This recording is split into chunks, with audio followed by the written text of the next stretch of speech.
Subhanahu wa taala. Amin. Amin. Nah, berjumpa lagi dengan saya Apoteker Risa di acara podcast Bibir Lensa. Bincang-bincang lingkup kesehatan Puskesmas Singkil Utara. Nah, tema kali ini adalah tentang meningkatkan target kinerja dengan inovasi. Tentunya ya dengan narasumber kita langsung dari Kepala Puskesmas Singkil Utara, Ibu Dr. Tripatriuni MBiomed. Selamat siang Ibu. Selamat siang Apoteker Risa. Bagaimana kabarnya hari ini Bu? Alhamdulillah luar biasa. Healthy semua, juga sehat semua ya.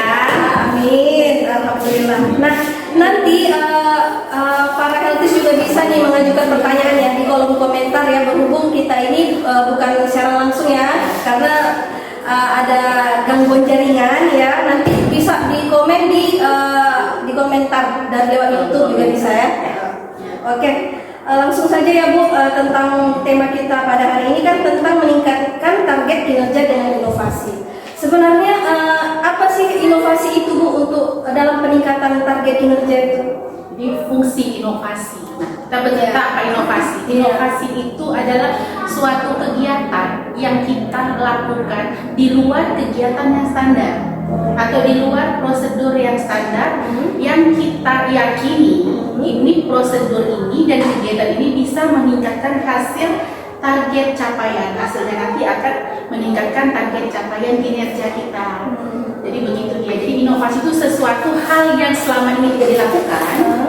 Kita lakukan, apakah itu pertambahan jadwal kegiatan, apakah itu sistem pola kerja kita yang dirubah. Tujuan itu tetap satu, tetap sama tujuannya kan. Jadi dengan kita melakukan inovasi ini, tujuan kita target tercapai, kegiatan tetap berjalan. Nah, jadi seperti itu intinya inovasi. Jadi istilahnya inovasi itu muncul dari permasalahan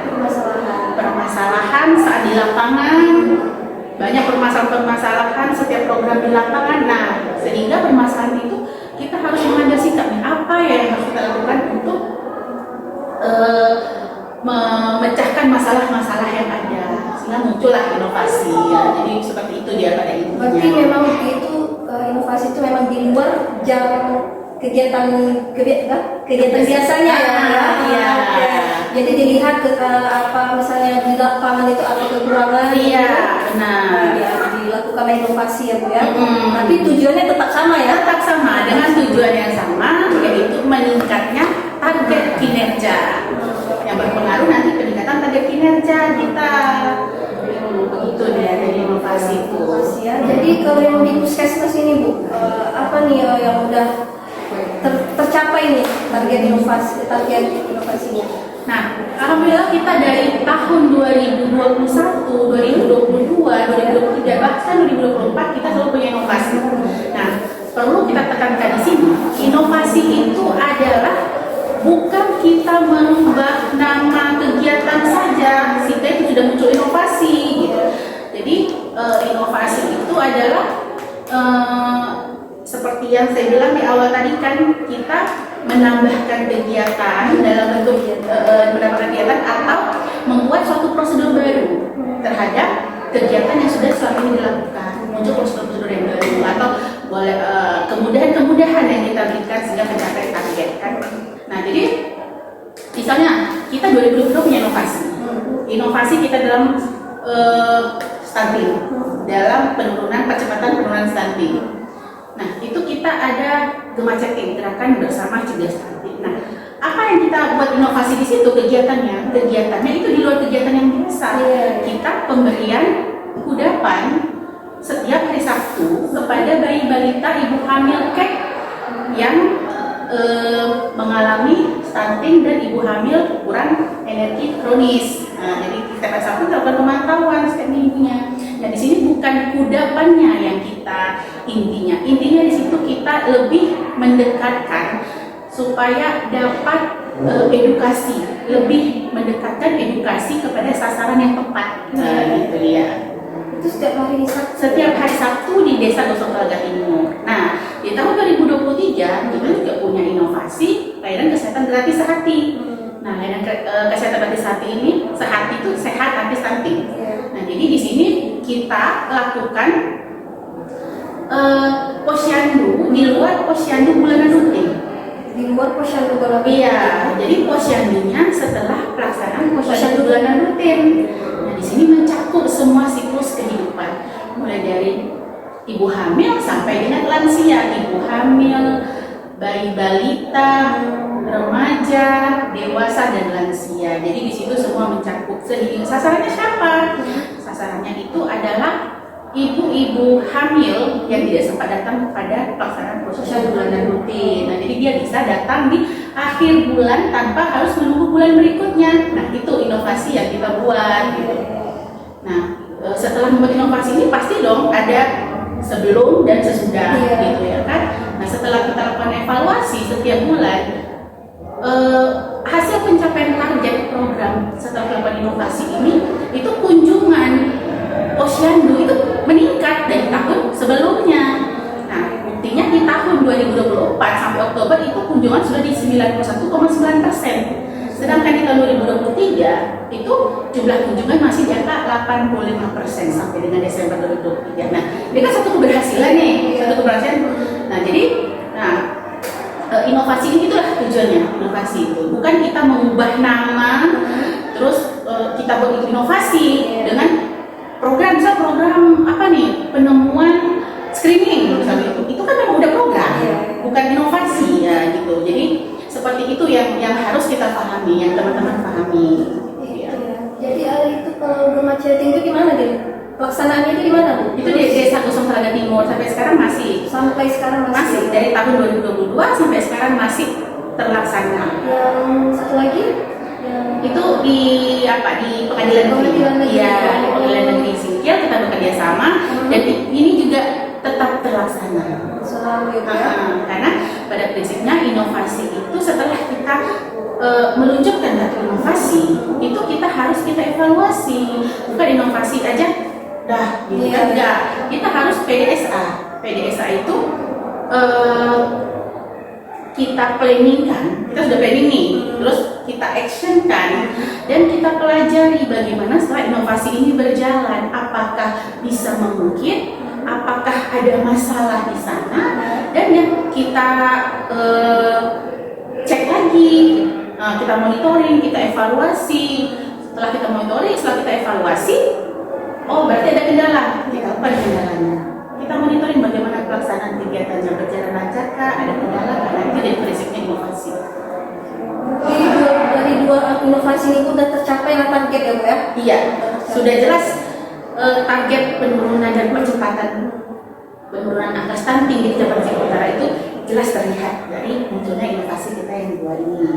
Seperti itu beda. Ini ada lagi nggak nanti rencana ke Di depan? 2024 kemarin waktu HKM kita luncuran juga kan inovasi program 3T. Ya.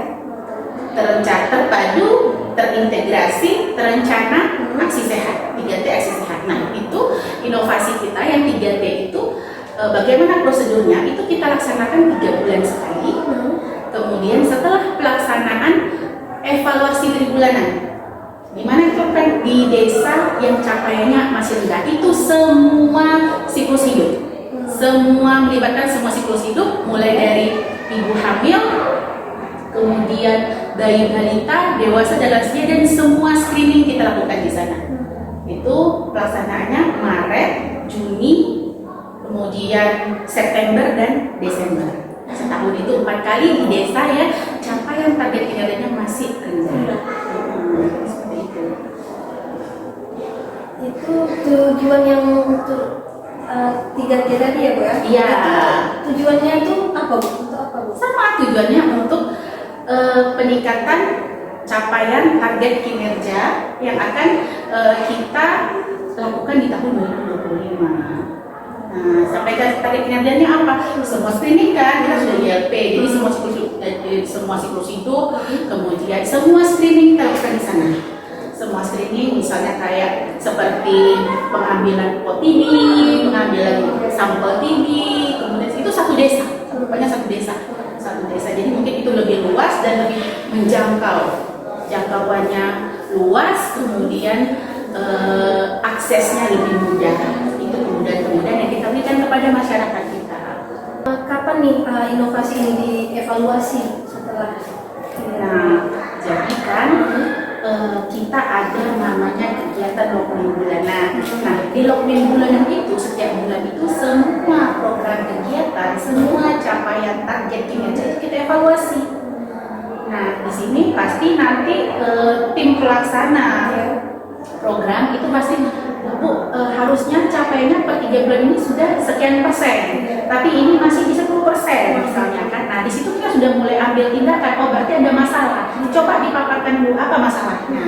Nah, masalahnya untuk stunting misalnya ya, selama ini kita kan stunting tuh, atau kunjungan screening yang rendah. Oh, masalahnya Bu, kita karena kita di satu tempat, terus jauh dari pemukiman, itu banyak muncul masalah-masalah. Nah, sehingga untuk bulan depannya dengan melibatkan program-program yang lain yang terintegrasi, itu kita turun bersama.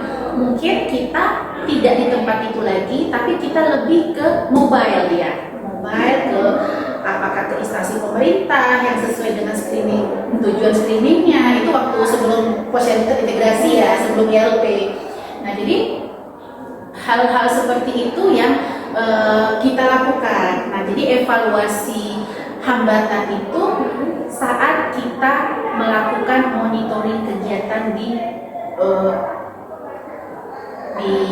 pelaksanaan apa tadi Lokmin ya, di pelaksanaan Lokmin bulanan. Nah, di situ kita melakukan evaluasi kinerja. Jadi teman-teman itu sudah tahu bulan depan itu mereka harus melakukan apa. Itu. Nah, jadi setelah 3 bulan kita evaluasi, misalnya kita evaluasi, oh belum juga mencapai target, belum juga mencapai target pencapaian yang diinginkan ya. Nah, jadi di situ mulai kita mencari jalan lagi, oh ini berarti kita harus buat inovasi ini. Nah, setelah udah inovasi, soalnya kita lihat lagi 3 bulan ke depan, oh ada hambatan lagi. Ada hambatan, kita pecahkan hambatan yang ini. Duduk bersama dengan pemegang program yang lain. Apakah butuh keterlibatan pemegang program yang lain?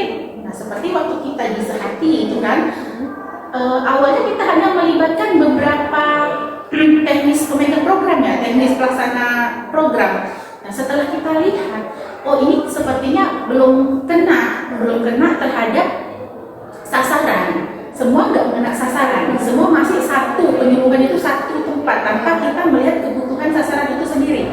Nah, sehingga oh ini harus turun. Bidan desa, kemudian gizi, nah terakhir kemudian ada KB. Nah, di situ kita lakukan penyuluhan sesuai dengan sasaran masing-masing. Apa sih kebutuhan mereka? Misalnya anaknya malnutrisi atau gangguan tumbuh kembang. Oh, nanti mereka akan dilakukan penyuluhan di kelompok gizi. Nah, nanti kan akan dikumpulkan di kelompok gizi. Berarti sebelumnya itu satu ya, Bu? Sebelumnya nyatu. Kan ada hambatan itu nggak sampai juga informasi yang kita berikan. Jadi kita evaluasi per 3 bulan. Oh, kita harus membuat kelompok. Berarti setelah dilakukan intervensi ulang terhadap penimbangan atau intervensi ulang terhadap ibu hamil yang kita harus melakukan penyuluhan. Penyuluhannya berarti biar kena itu harus per kelompok. Siapa sasaran, sesuai sasaran. Misalnya ibu hamil itu harus bidan yang melakukan penyuluhan. Kemudian bayi balita yang mengalami gangguan malnutrisi atau gangguan pertumbuhan itu ke kelompok gizi. Kemudian ibu yang ingin ber-KB, konsul KB, nanti dia ada di kelompok konseling KB. Nah, jadi seperti itu. Dibagi-bagi lah. Sudah ada per kelompok sesuai dengan target sasaran dan kebutuhan pasiennya. Nah, jadi seperti itu dia. Jadi setelah berjalan inovasi itu bukan lagi evaluasi, habis launching udah kerja, kita harus mengevaluasi kembali. Oh, ada hambatan. Oh, berhasil, kayak gitu, seperti itu dia. Berarti inovasi ini kan muncul dari kita lihat masalah tersebut. Iya, Ya? Berarti iya. kayak gini ya, Bu. Kan setiap bulan Lokmin gitu Iya. kan, cari masalah-masalah yang ada gitu. Berarti muncul inovasi itu dari masalah ini. Iya, jadi pemirsa, munculnya inovasi itu dari masalah. Bukan ujuk-ujuk kita launching inovasi, tidak. Inovasi muncul dari masalah. Bagaimana cara memecahkan masalah itu? Itulah dengan inovasi. Jadi itu. Jadi dari dua inovasi nih ya, Bu ya. Iya, iya. Itu pernah dapat penghargaan nggak Bu? Kalau reward penghargaan kita baru-baru ini ya, baru-baru ini kita dapat penghargaan dari Akesmi, Jambore Puskesmas se-Indonesia ke-1 waktu itu di Bandung. Alhamdulillah Inovasi Sehati mendapat penghargaan kategori inovasi utama. Kategori alhamdulillah. Tapi inovasi kita yang lain itu udah pernah kita ikutkan di inovasi award Kemendagri ya, pemerintah dalam negeri itu pernah kita ikutkan sudah 2 kali, tapi mungkin belum dapat ya karena ini Bu Risa, karena kita pelaporannya kita belum berbasis digital. Oh gitu. Belum berbasis digital, masih pelaporannya saja yang digital, tapi untuk pelaksanaan inovasinya itu masih seperti inovasi kegiatan-kegiatan program yang lain gitu, belum berbasis digital. Itu ada kemungkinan Bu akan dilakukan inovasi digital? Iya. Jadi kemarin waktu saya di Bandung ikut ajang inovasi itu kan, saya lihat inovasi yang mereka buat itu sederhana. Tapi karena berbasis digital, jadi kita bisa melihat kuantitatifnya, bisa melihat jumlahnya sebelum dan sesudah real time. Jadi itu yang saya harapkan ke depan, insya Allah Puskesmas Tinggal Utara akan membuat inovasi berbasis digital. Tunggu ya. Tunggu ya, Pak Helkis. Iya. Oke, berarti memang akan ada lah nih ya Bu ya, inovasi itu berbasis digital kan Iya, ya? akan kita lakukan inovasi berbasis digital dan itu kita tidak menganalisis hasil, nanti kita tidak secara manual lagi, sudah langsung analisisnya secara digital juga nanti ya. Sudah saya rancang ya, sudah saya rancang ada beberapa nanti di kemarin waktu evaluasi di bulan 11 itu ada kemungkinan yang belum tercapai target-target kinerja, masih ada beberapa yang belum tercapai. Nah itu akan saya buat yang berbasis digital. Tinggal tunggu ya, lagi. Tinggal tunggu waktunya. Kami akan ada inovasi berbasis digital. Oke. Nah ini Bu, nanti ada nggak inovasi itu lagi di tahun berjalan ini? Iya. Setelah ini kan tahun 2024 ya. Kita lihat nanti di bulan 12 kita kan ada PKP itu, penilaian kinerja Puskesmas, istilahnya rapornya Puskesmas. Nah itu biasanya di Januari itu rapornya Puskesmas itu akan muncul. Apa sih yang menjadi yang belum tercapai target kinerjanya? Nah di situ akan muncul inovasi dan akan kita pecahkan dengan inovasi-inovasi yang akan muncul di tahun 2025. Mungkin bukan hanya 1 atau 2 inovasi, bisa 3 atau 4 inovasi yang muncul. Sudah ada kepikiran? Sudah, pasti sudah ada. Tapi kami lebih fokus ke inovasi yang berbasis digital. Oke. Keuntungannya apa? Keuntungannya lebih memudahkan pasien untuk mendapatkan pendekatan pelayanan kepada pasien itu lebih gampang. Itu tujuannya. Dan kita juga dalam hal penghitungan jumlah atau penghitungan target capaian juga lebih mudah. Karena sudah secara digital, jadi dia sudah terakumulasi dengan sistem sendiri. Itu sudah mulai lebih gampang ya. Ya, tim perencana Puskesmas sudah mulai merancang, berdasarkan nanti hasil capaian di rapornya Puskesmas tahun 2024. Gitu ya. Terus bagaimana nih Bu dukungan daerah terkait inovasi? Oh kalau daerah sangat-sangat mendukung ya, sangat mendukung dan sangat apresiasi terhadap inovasi-inovasi yang kita berikan karena juga mendukung target kinerja kepala daerah, inovasi-inovasi itu. Nah seperti kemarin kita harus itu stop buang air besar sembarangan. Stop buang air besar sembarangan itu kita harus menyelesaikannya dalam 2 bulan. Nah itu tim itu berpikir bagaimana ini bulan Desember ini harus 100% dan Puskesmas Tinggal Utara itu menjadi puskesmas pertama kali desa kecamatan ODF 100%. Bagaimana cara kami memecahkan masalah itu ya dengan inovasi juga, tapi yang mungkin inovasinya ini skala kecil dan tidak karena waktunya singkat, jadi dan alhamdulillah itu selesai. Jadi teman-teman sudah menyelesaikannya di awal Desember, di tanggal berapa tuh ya? Pokoknya di awal Desember itu sudah diselesaikan teman-teman, dan kita puskesmas pertama kali dan kecamatan yang pertama kali deklarasi ODP 100%. dengan data. Nah, jadi gini, inovasi itu juga harus pakai data. Jadi kalau kita luncuran inovasi udah habis itu tidak ada nilainya, itu tidak bisa kita bilang itu inovasi. Harus data real sebelum dan sesudah. Ya. Nah, Ada peningkatan juga ya, baik itu peningkatan target kinerja, peningkatan pemanfaatan inovasi itu bagi masyarakat luas. Nah, itu adalah salah satu target kinerja yang keberhasilan satu inovasi. Seperti itu ya. Nah, jadi Bu, setelah banyaknya nih inovasi-inovasi yang sudah dilakukan gitu kan, ada nggak teman-teman nih yang keberatan karena kan itu kan penambahan beban kerja jadinya kan, Ya. ada keberatan nggak? Nah, jadi di sini memang awalnya waktu kita sebelum sosialisasi teman-teman pasti, aduh bukan pus kok, banyak kerjaan nggak selesai. Tapi setelah berbagai inovasi itu adalah suatu kemudahan yang kita berikan kepada mereka, suatu kemudahan, dan kita semua satu program yang masalah itu bukan masalah penanggung jawab programnya, masalah kita semua satu puskesmas. Jadi semua harus bahu-bahu, dan itu terasa ringan setelah dilaksanakan inovasi ini, dan target pencapaian pun juga dirasakan oleh penanggung jawab programnya.